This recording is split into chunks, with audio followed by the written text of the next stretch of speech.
Pandemiya oldu. Xəbərdarlıq olundu ki, bir ay ərzində çölə çıxdı, yoxdur.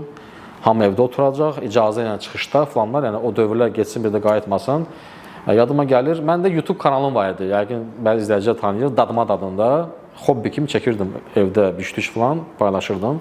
Hobbim idi. Mən də o zaman adını çəkməyəcəm, marketlərin birinə girəndə həmən sabahsı gün artıq çölə çıxış yox idi. Mən bazarlıq eləmək üçün dedim, bir aylıq heç olmasa, bir ay olmasın, bir həftəlik bazarlıq eləyim, oturum, evdə bir günümü keçirdim də.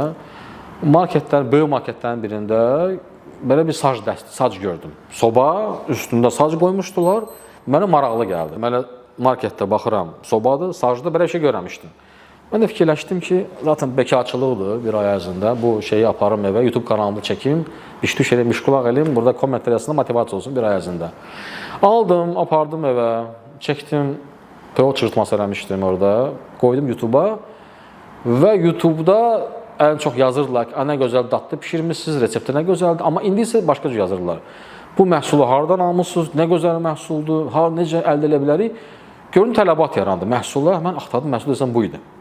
Mən də sual qoydum YouTube'da ki, biz əziz izləyicilər, bu cür məhsul satışını biz reallaşdırsaq, almaq istədinizmi? Sorğu qoydum. Yüzlərlə kommentlərə, bəli. Deməli, o vaxt necə idi məsələ? Pandemiyada hamısı qapılmışdı evlərinə, rayona getmək olmaz, çölə çıxmaq olmaz. Heç nə olmaz idi, ancaq evdəsən. Və təbii ki, cəmaat yayda haçan çıxırdı, rayona çıxırlar. Bu yay ərəfəsi idi. İndiki yadıma gəlir, qızğın yay idi.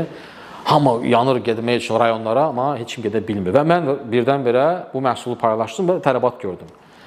Və gördüm ki, yüzlərlə kommentləri gəldi ki, biz hardan almışsınız, necə almışsınız falan zat. Dedim, ya Rabbi, bir dənə əlimi qalıb dua elədim.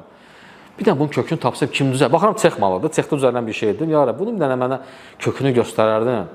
Mən ondan tapardım da bunu. Düşünürəm ki, adını çəkməyəcəm, marketdən soruşsam deməyəcəklər. Bəlkə o tərəfdə hansı cexlər düzəldi, axtarım eləyim. Bu minvalla fikirləşib bir həftə üstündən keçdi. Bizim məhəlləmizdə bir market var idi. Məsələn, dəmirdən lazım oldu mənə. Mənə market yəsi şey verdi ki, nömrəni ki, bizim qonşumuz filankəs müəllim çexi var, dəmir çexi. Ona isə yaxınlaş. Bunu deyəndə mənim də saç dəsti ağlıma gəldi. Nömrəsini aldım, WhatsApp-a göndərdim. Dedim, adı Tahir bəydir. Dedim, Tahir bəy, belə bir məhsul var əlimdə. Sizi bunu pandemiyada dolanışıq yoxdur, evdə yalnız. Mən bunu belə deyim də, o bizə buraxılan 3 saat ərzində sata bilərəm, çıxıb da verib gələ bilərəm də. Bu məhsul ortaya çıxartsa, mən satışın marketinq təşkil edeyim. O da at bala baxımda olan şeydir o. Yaşlı bizim müəllimimiz deməli. Atdım ona